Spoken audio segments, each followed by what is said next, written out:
siang ini. Jadikan kami kuat di dalam Engkau ya Tuhan, sehingga kami cakap menanggung segala perkara di dalam Engkau. Di dalam nama Yesus kami sambut kebenaran firman ini. Kita sama-sama berkata amin, amin. Puji Tuhan. Shalom Bapak Ibu Saudara. Boleh lihat kanan kiri dulu, kasih salam sehati ya. Puji Tuhan. Boleh duduk sekarang. Puji Tuhan. Bapak Ibu Saudara yang dikasihi oleh Tuhan, kita bersyukur kepada Tuhan karena Tuhan baik dalam hidup kita. Amin.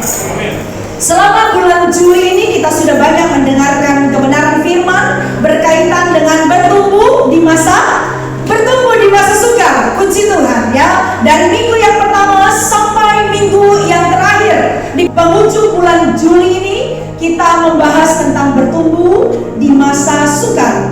Dan khusus untuk minggu yang keempat di bulan Juli ini kita akan sama-sama belajar tentang menang di masa sukar. Puji Tuhan ya. Menang di masa sukar. Nah Bapak Ibu Saudara yang dikasihi oleh Tuhan, kita sudah mendengar berbagai materi yang disampaikan oleh hamba-hamba Tuhan, bahwa kalau kita bicara masa sukar ini bicara soal masa chaos Bapak Ibu. Bicara soal satu keadaan yang tidak bisa kita kendalikan. Bicara soal satu keadaan di mana segala sesuatu itu kacau balau. Nah itu dia masa chaos gitu ya. Kalau istilah orang Jawa itu ambiar. Semua yang kita rencanakan dari bulan Januari sampai Desember, wah semuanya gagal total. Ya gatot katanya gitu ya. Tidak ada yang terlaksana. Kenapa demikian? Karena keadaan kita sedang seperti ini. Maka Bapak Ibu Saudara, masa sukar yang adalah masa chaos ini adalah kesempatan bagi kita untuk merenungkan kembali kasih Tuhan di dalam kehidupan kita. Nah kita kalau bicara masa sukar, saya memberikan satu penekanan bahwa masa sukar itu adalah bagian dari periode sekolah kehidupan. Kita yang menyatakan diri sebagai pengikut Kristus, kita ini adalah murid. Benar Bapak Ibu? Kalau kita adalah murid, maka sebenarnya kita ada di ruang kelas seorang guru agung yang bernama Yesus Kristus. Sekolahnya di mana? Ya di hidup kita, sekolah kehidupan. Kapan sekolah kita selesai? Sampai kita innalillahi wa inna ilaihi rajiun ya. Jadi selama kita hidup ini masa kita sekolah, kita belajar banyak dari guru agung kita Bapak Ibu Saudara. Dan Alkitab menjadi penuntun bagi kita, diberikan kepada kita, menjadi pedoman bagi kita. Di Alkitab kita belajar banyak hal.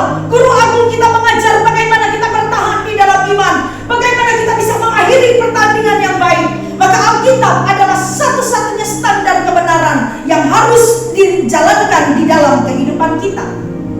Nah Bapak Ibu Saudara yang dikasihi oleh Tuhan, kita kalau bicara kita adalah murid di sekolah kehidupan, kita tidak tahu durasi waktunya, karena tidak ada yang tahu kapan kita selesai waktunya, betul enggak? Kalau orang Jawa bilang sebenarnya kita hidup hanya untuk apa tuh namanya, numpang minum, apa bahasa Jawanya? Hah? Ya, ngombe, ya, cuma numpang minum doang gitu. Artinya betapa singkat banget hidup ini. Dan di masa singkat hidup kita ini, kita tuh sekolah Bapak Ibu. Kita itu belajar dari guru agung kita, supaya di akhir perjalanan hidup kita bisa berkata sama seperti Paulus berkata, aku telah memelihara iman, aku telah mencapai garis akhir, aku telah memelihara iman, sekarang telah tersedia bagiku mahkota kehidupan. Nah Bapak Ibu Saudara yang dikasihi oleh Tuhan, kita tidak tahu durasi waktunya. Kalau anak-anak sekolah sudah tahu kan, SD 6 tahun ya. Setelah selesai SD pindah ke SMP 3 tahun. Kecuali kalau dia disayang banget sama guru, bisa 5 tahun dia di SMP. Kan kalau dulu orang tua nggak mau anaknya dibilang nggak bisa ngikutin. Kalau ditanya, Bu, anaknya bukan harusnya sudah SMA? Enggak Bu, disayang guru katanya gitu ya. Jadi tetap ada di SMP. Kalau dia bisa mengikuti aturan proses sekolah dengan baik, pasti 3 tahun selesai. Pindah lagi ke SMA. Nah anak sekolah itu sudah tahu durasi waktunya. Kita juga anak sekolah Bapak Ibu. Kita ini anak-anak sekolah kehidupan. Tetapi kita tidak tahu durasi waktu kita. Kapan masa tenang itu datang, kapan masa sukar itu datang. Karena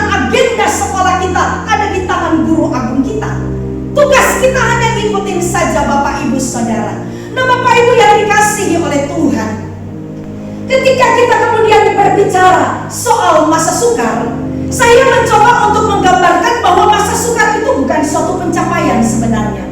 Ya, nanti kalau sudah selesai SD ya dapat ijazah gitu, enggak. Tetapi masa sukar itu adalah soal merespon dengan benar misteri agenda ilahi.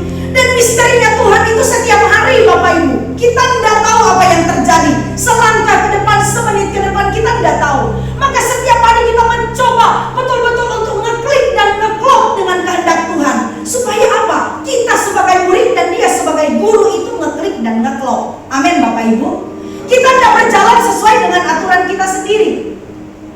Saya kadang-kadang kalau lihat tunanetra jalan di pinggir jalan begitu ya, kadang-kadang deg-degan sendiri gitu. Jatuh nggak dia ya?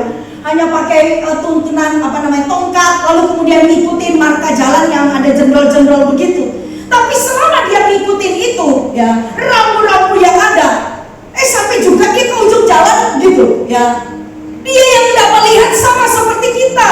Kita tidak tahu apa yang terjadi dalam hidup. Tapi selama kita tetap ada on the track, ya, tetap ngikutin alur sesuai dengan apa yang dikehendaki oleh Tuhan, pasti kita sampai di ujung jalan kita.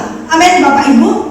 Nah Bapak Ibu Saudara yang dikasihi oleh Tuhan, kembali lagi Allah memberikan kepada kita pedoman, yaitu Alkitab. Kita belajar dari berbagai tokoh-tokoh Alkitab di sana, kegagalan mereka, keberhasilan mereka memenangkan pertandingan hidup ini, ya. Bagaimana mereka ada di masa sukar. Bapak Ibu pasti tidak akan pernah melupakan seorang istri, ya, tokoh Alkitab yang besar yang bernama Ayub. Bapak Ibu nggak kebayang dia bisa kehilangan 10 anak sekaligus. Wah, kita satu anak sakit aja kita nggak bisa tidur, betul nggak? Ya, sambil berdoa kalau bisa aku aja yang gantiin dia sakit gitu. Kenapa? Ini naluri orang tua. Lah ini seorang ibu menyaksikan 10 orang anaknya. Dia kemudian menyaksikan semua hartanya ludes dalam waktu sekejap. Gimana hati nggak sakit saudara? Tapi mari kita lihat bagaimana responnya dia di masa sukar. Dia kemudian melihat suaminya yang korengan itu dan berkata, udahlah kamu kutukin aja Allahmu dan kamu mati aja, gitu ya. Pahit yang keluar dari mulutnya.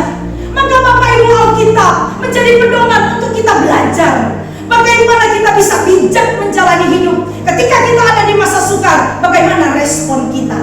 Nah Bapak Ibu Saudara, saya ingin membawa kita pada siang hari ini untuk belajar sama-sama dari satu keluarga. Alkitab katakan mereka ini adalah keluarga beriman. Dari bapaknya, emaknya, 2 anaknya, itu keluarga beriman. Kalau saya sebut kitab Rut, pasti Bapak Ibu sudah tahu itu keluarganya siapa. Keluarganya siapa Bapak Ibu? Yang pasti bukan keluarga Pariki gitu. Di kitab Rut tidak cerita tentang keluarga Pariki. Di dalam kitab Rut itu diceritakan tentang keluarga Elimelech. Istrinya namanya Naomi, 2 anaknya Mahlon dan Kilion. Kalau Bapak Ibu Saudara membaca dari pasal yang pertama sampai pasal yang keempat, kita akan temukan bahwa keluarga ini adalah keluarga beriman. Sampai kemudian pada suatu kali Tuhan izinkan ada masa sukar terjadi di tengah-tengah bangsanya karena ketidaksetiaan orang Israel. Alkitab katakan mereka tetap beriman Bapak Ibu. Tetapi ternyata ya masa sukar juga bisa mengalahkan keluarga ini saudara. Maka kita akan belajar supaya apa? Kita tidak mengulangi kesalahan yang sama ya. Tetapi ketika kita ada di masa sukar, kita menang. Bapak Ibu, tema kita itu menang di masa sukar. Artinya apa? Masih masa sukar berjalan, kita udah mendapatkan kemenangan. Enggak tunggu menang setelah masa sukar. Bukan seperti itu topik kita. Menang di masa sukar. Maka masa sukar masih berjalan, tapi setiap kali kita menang bersama dengan Tuhan, kita bisa kalahkan yang namanya masa sukar itu. Amin Bapak Ibu. Kita akan coba lihat sama-sama gimana sih orang percaya itu dapat menang di masa sukar. Ya, nanti Bapak Ibu Saudara bisa kalau punya waktu di rumah karena waktu kita terbatas, bisa membaca Rut pasal yang pertama ayatnya yang pertama sampai kemudian Rut pasalnya yang keempat Bapak Ibu ya. Maka kita akan mendapatkan gambaran yang utuh tentang keluarganya Naomi. Tapi saya mau kasih gambaran sedikit begini Bapak Ibu ya. Di Rut pasal yang pertama, ayat yang pertama itu saja yang dibaca. Di sana dikatakan seperti ini Bapak Ibu. Pada zaman para hakim pemerintah, ada kelaparan di tanah Israel. Lalu pergilah seorang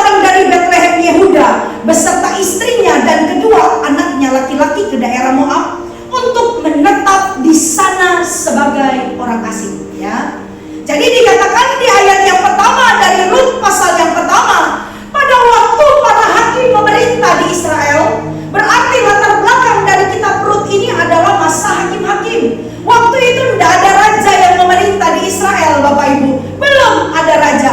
Dan kalau Bapak Ibu membaca kitab hakim-hakim, kita akan menemukan di sana ketika Yosua meninggal, pada waktu tua-tua yang bersama-sama dengan Yosua meninggal, maka muncullah satu angkatan baru yang tidak mengasihi Tuhan. Apa yang mereka lakukan, Bapak Ibu? Mereka bawa orang Israel menyembah dewa Kanaan. Mereka bawa orang Israel membelakangi Allah yang sudah bawa mereka masuk tanah Kanaan. Lalu kemudian mereka melakukan penyembahan kepada dewa Baal. Bagi orang Kanaan, dewa Baal itu adalah dewa kesuburan, Bapak Ibu, gitu ya. Jadi ini dikaitkan dengan pertanian. Kenapa saya mesti ngomong begitu? Karena ini ada kaitannya dengan kelaparan yang disebutkan dalam Rut pasal yang pertama, ayat pertama. Artinya apa? Rut pasal yang pertama, ayat pertama mau kasih tahu kepada kita bahwa kelaparan yang terjadi di masa hakim-hakim itu ada kaitannya dengan dosanya orang Israel. Karena mereka meninggalkan Allah yang sudah bawa mereka masuk ke tanah Kanaan, lalu kemudian berzina dengan Allah lain. Itu yang dilakukan. Tuhan marah sama mereka, Bapak Ibu. Lalu kemudian Tuhan berikan kelaparan. Untuk apa? Mematahkan mereka punya semangat untuk menyembah dewa Baal.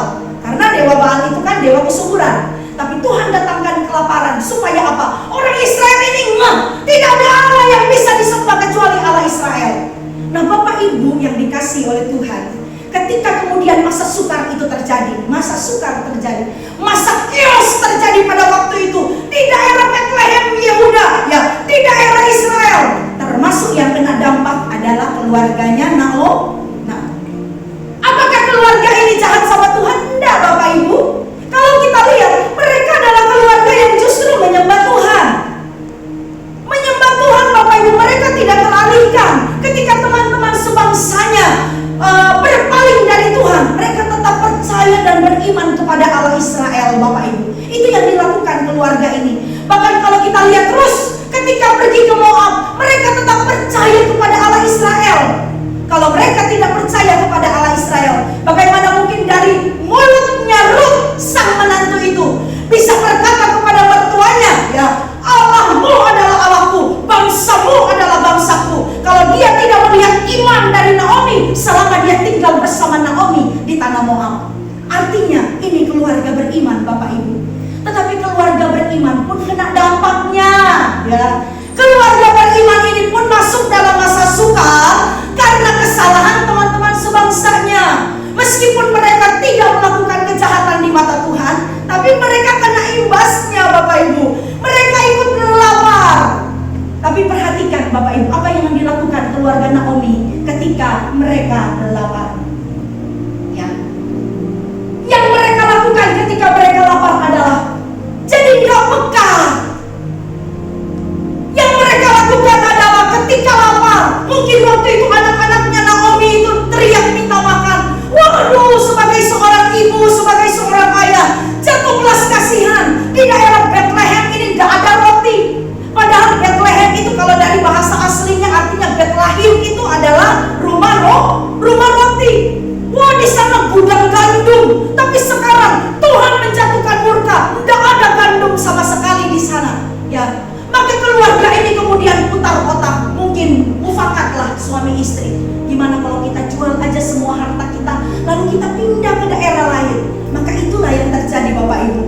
Pindahlah keluarga Naomi ini. Mereka keluar dari Bethlehem, mereka keluar dari Israel, di mana Allah Israel berkuasa di sana, dan pindah ke negeri kafir yang bernama Moab, di mana di sana Allah Israel tidak disembah, saudara. Mereka pikir kalau mereka pindah, hidup mereka jauh lebih baik. Mereka pikir dengan hitung-hitungan otak mereka, kalau mereka pindah mereka tidak akan kelaparan. Tetapi kalau Bapak Ibu Saudara membaca keseluruhan pasal dari pasal yang pertama, kita menemukan di sana mereka bukan hanya sekedar kelaparan, Bapak Ibu, tetapi ada suatu penderitaan yang sangat luar biasa yang dialami oleh keluarga ini di negeri Moab. Satu persatu anggota keluarganya dipanggil pulang ke Rahmatullah. Satu persatu tinggallah Naomi bersama dengan dua menantu janda dalam satu rumah, ada bukunya itu. Ya, 3 janda dalam satu rumah. Mereka tinggal bersama. Apa sebenarnya masalahnya? Ini nih, masalahnya adalah keputusan yang diambil oleh keluarga Naomi. Apakah mereka bukan orang beriman? Mereka orang beriman. Tetapi seringkali ketika masuk ke masa sukar, mereka terkonek ke atas, tidak mengasah. Mereka punya kecerdasan batiniannya di hadapan Tuhan. Mereka tidak mengasah kepekaannya. Nggak nanya Tuhan dulu gitu loh. Ya, Tuhan boleh nggak kami pindah ke Moab? Nggak ada seperti itu ceritanya. Boleh nggak? Karena mungkin merasa punya, kan baru jual macam-macam, gitu kan, tinggal hitung kancing milih mau pergi kemana. Nah kebetulan memang Moab adalah yang paling dekat dari Bethlehem. Pindahlah ke sana, ya karena bisa pindah. Teman-teman sekampungnya nggak pindah saudara, mungkin juga nggak punya kekuatan untuk pindah. Yang mau tidak mau bertahan di Bethlehem dengan keadaan lapar. Tetapi justru itulah yang diharapkan Tuhan. Mestinya orang Israel waktu ada murka Allah turun, yang dilakukan adalah bukan lari ke Moab, yang dilakukan adalah lari kepada Tuhan, mengasah dia punya kepekaan batinia. Tapi itu tidak dilakukan oleh keluarga Naomi, saudara. Ya, mereka waktu mengambil keputusan tidak beriman. Beriman iya, ya kan? Wow, pindah dalam nama Yesus gitu. Ya waktu itu belum pakai nama Yesus. Pindah, wow, imannya gede, tapi tidak berhikmah. Sudah tanya Tuhan belum? Masa-masa COVID-19 seperti ini, orang-orang jadi kreatif Bapak Ibu di mana-mana. Ya, saya punya teman sampai dia telepon, dia bilang begini, kakak mau nggak diajarin bikin bakso? Jangan ajarin saya, sampai ayam tumbuh gigi saya nggak bisa. Saya tahunya makan doang. Kalau itu udah perlu waktu lama kamu ajarin gitu ya. Langsung saat ini juga saya tahu bagaimana cara memakan bakso gitu. Gitu. Tapi kalau mau disuruh kamu akan buang waktu gitu ya. Karena saya tahu di mana bagian saya. Banyak sekali orang sekarang jadi kreatif. Yang nggak bisa masak tiba-tiba bisa jualan online. Tuhan bukakan banyak hal, Tuhan kasih hikmat. Wih, luar biasa. Justru sekarang ini banyak orang yang lagi bersinar nih, ya. Yang lain lagi kesulitan, mereka justru lagi mendapatkan pendapatan yang luar biasa, ya. Tapi kembali ke sini, kepekaan. Maka Bapak Ibu, Moab itu sebenarnya bukan solusi bagi keluarga Naomi. Tuhanlah solusinya, bukan Moab.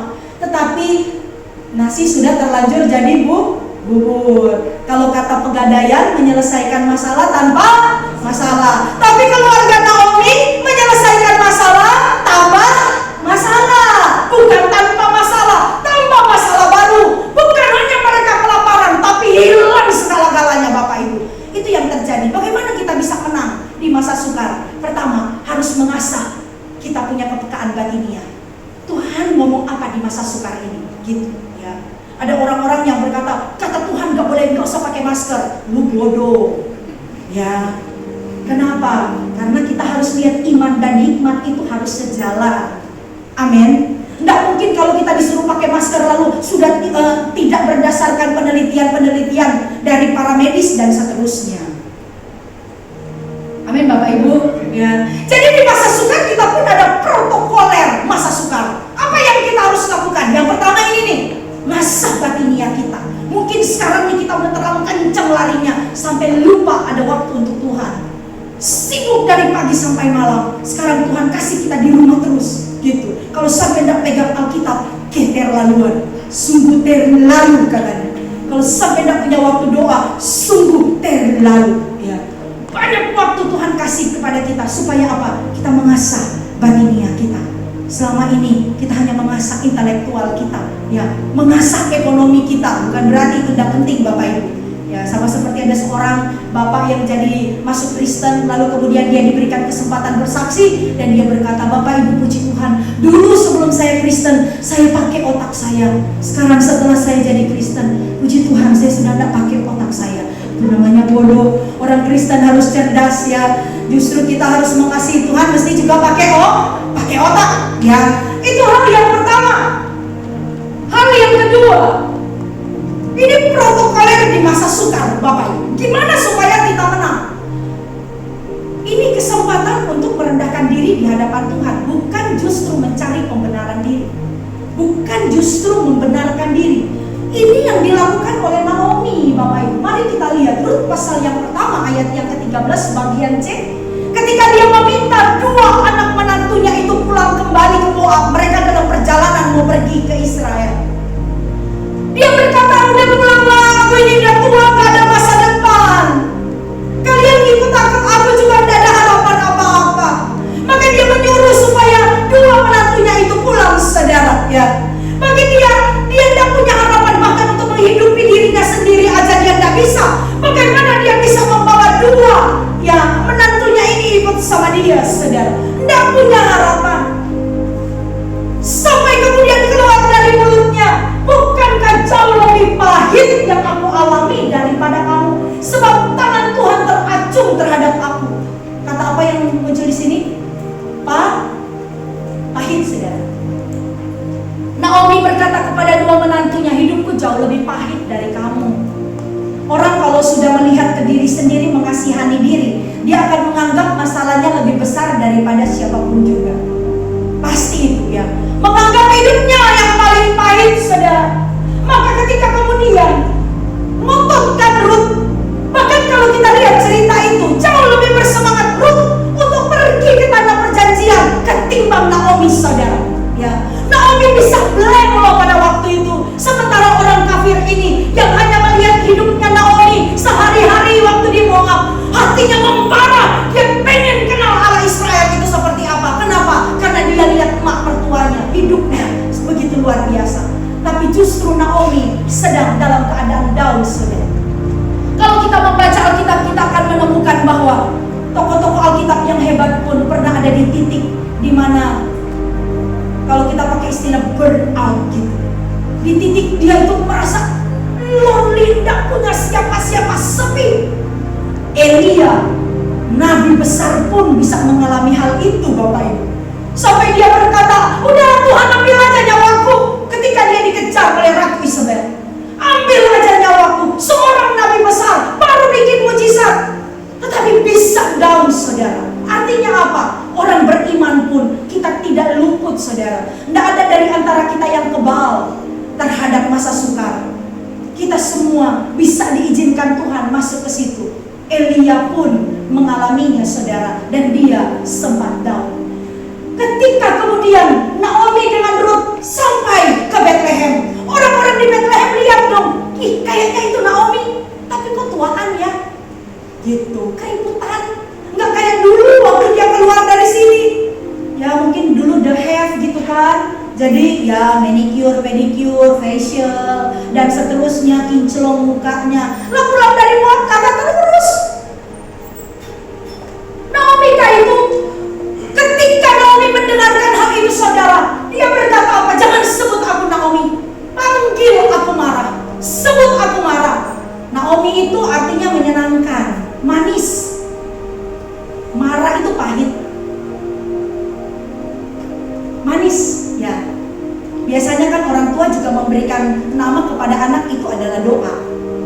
Naomi, banyak nama-nama yang betul, makanya jarang kita dengar ada orang kasih nama Yudas anaknya, ya.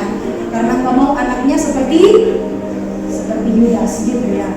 Tapi di daerah Amerika Latin nama Judas itu ya aman-aman aja gitu ya. Oke, nah dia berkata jangan sebut aku marah, sebab yang Maha Kuasa telah melakukan banyak yang pahit kepadaku. Dengan tangan yang penuh aku keluar dari Bethlehem, dengan tangan kosong aku kembali ke Bethlehem. Jadi saudara, siapa yang disalahin Naomi di sini? Yang disalahin Tuhan. Maka hal yang kedua, ketika kita ada di masa sukar, karena kita sebenarnya apa yang terjadi pada Naomi itu mewakili kita orang beriman, saudara. Ya. Tapi kita jangan melakukan hal yang sama. Ketika kita ada di masa sukar, yang harus dilakukan adalah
itu dalam keadaan kosong, tidak punya apa-apa.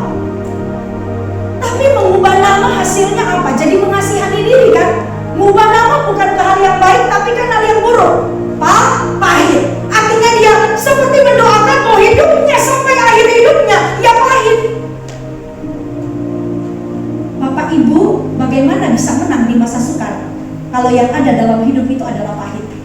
Maka yang diubah itu bukan nama, tapi yang diubah itu persepsi terhadap masa sukar. Persepsi terhadap masa sukar, sehingga tidak membenarkan diri sendiri, tapi justru merendahkan diri. Hidup memang kadang pahit, tapi jangan kepahitan ya. Siapa sih yang tidak pernah hidup di masa pahit? Kita semua pernah hidup di masa pahit. Bahkan mungkin sekarang kita ada di masa sukar. Masa sukar sama dengan masa pahit, tapi jangan kepahitan. Ketika kita bisa punya persepsi yang baik, maka pasti masa pahit itu akan manis buahnya. Tapi kalau kita salah melihat, maka yang pahit itu pasti akan kepahitan. Orang kalau kepahitan, Bapak Ibu gampang sebenarnya mendeteksinya gitu. Orang kalau kepahitan, semua dia salahin. Pakai sendal salah, sendal yang dia salahin gitu. Masak salah, ambil centong yang dia salahin. Pokoknya semua ya. Salah pakai baju gitu ya, mau ke kantor, lah kenapa gua pakai ini ya, baju yang dia salahin. Sampai yang benda-benda tidak bergerak aja dia salahin, apalagi yang bergerak. Lihat siapapun ketemu di jalan, tukang parkir gak pernah ketemu, ada aja gitu ya. Kok gondrong banget sih itu ya, gak ada urusannya gitu loh, tapi ada aja celetukannya ya. Yang keluar itu pahit aja dari mulut ya. Gak ada yang bisa betah dengan orang yang pahit hidupnya, Bapak Ibu. Kenapa pahit? Karena dia tidak selesai dengan dirinya sendiri. Ya enggak? Yang dilihat orang itu kelemahannya terus. Kenapa? Bukan tentang orang itu, tapi tentang ini nih yang gak selesai. Pahit. Hidupnya yang pahit. Maka itu yang dilakukan oleh Naomi. Dia pahit sama Tuhan. Bahkan dia kemudian jadi pahit dengan dirinya sendiri.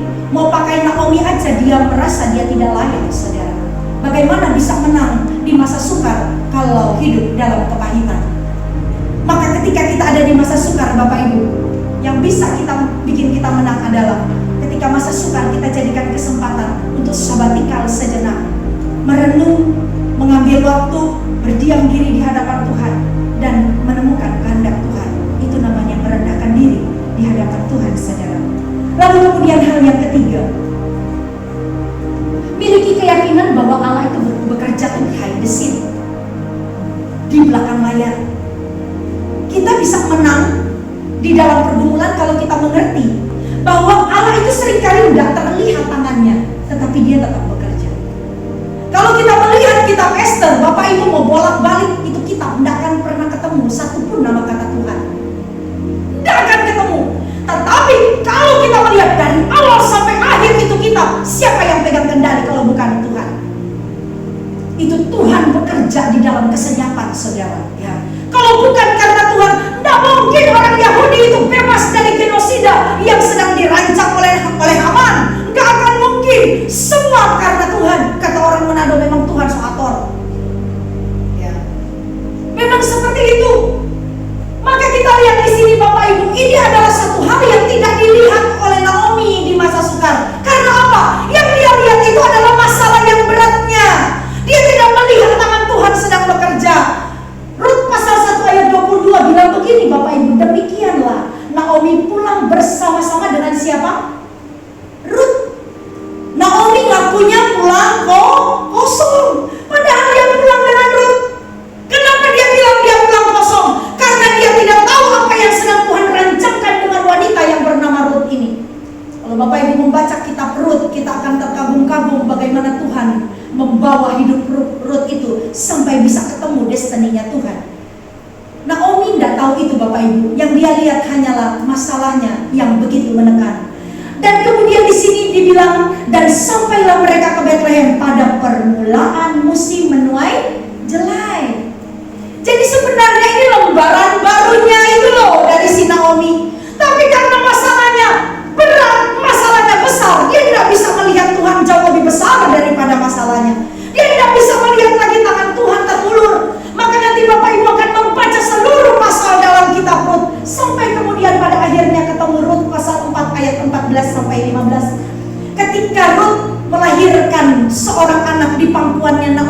saudara, ya. Maka kemudian perempuan-perempuan di Bethlehem berkata kepada Naomi, terpujilah Tuhan yang telah rela menolong engkau pada hari ini. Kita ketika ada di masa sukar, kita tidak tahu apa yang terjadi ke depan. Tugas kita cuma jalan aja Bapak Ibu. Karena memang kita murid, kita tidak tahu apa agenda guru agung kita bagi kita.